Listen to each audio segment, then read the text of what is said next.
Thank you. So the whole point of this is really to make sure, our theory of action we've kind of talked about already this year, but it's really just to kind of point kids to, we're still focused on rigor, but as teachers planning to make sure that every assessment we put in front of kids is a tool that they can use to communicate their learning to you, for you to communicate with parents.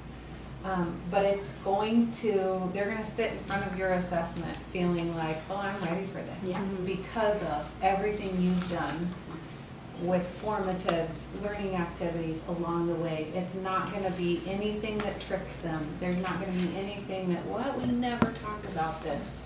So the beauty in designing your own assessment is where you confidently put something like this in front of your students, knowing we have prepared you for this. I already know, because of the formatives along the way, that number 3 might be tough for you, or number 7 because of the times you practice those things. But we're going to dive into a whole new math unit. I will say, I thought, oh, this will be easy. It's math, because ELA was so involved. Math is just as involved, I'm finding. But sometimes. Yeah, sometimes. Yeah. But I mean, ELA has been overwhelming, where we're like all the standards, all the things. But I want you to enjoy the process. If you need clarity along the way, just stop us and ask, wait, why are we doing that? What does that mean?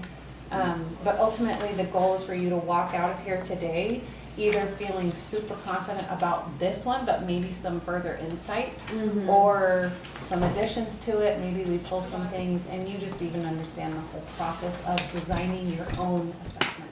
Okay. That Awesome. makes sense? Yeah. All right. Thank you. Yeah. Operate, I should say. So step 1, before, you all have gone through the module and marked standards in the lessons yet, or not quite yet?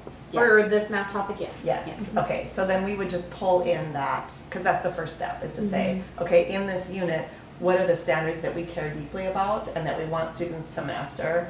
And then you map it out to any resource you're using. So to make sure you understand the flow of, okay, which standard is being the emphasis in each lesson. And then we look at what was that step 2. So step 2 is, after we've looked at that, which standards are covered more frequently? So which seem to be the emphasis, coupled with step 3, which is, of those standards, which are your priority? Because you're not going to be able to usually go through all of the curriculum, all of the lessons, and say, okay, let's do every little piece of this.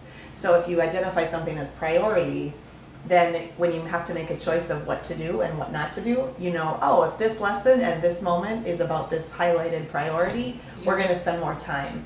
And if this one isn't, then that would be the lesson we skip or we cover at a surface level. So when you highlight the standards, it will be just like, okay, which part is most important? And usually it's 1 or 2, sometimes a little more or less, depending on how bulky the standard is. And then we'll put the learning targets by standard, and you have those on this particular thing already. So we'll just double check that that's what we want. And then step 4, we revise, and then step 5 is putting them into a learning target ladder.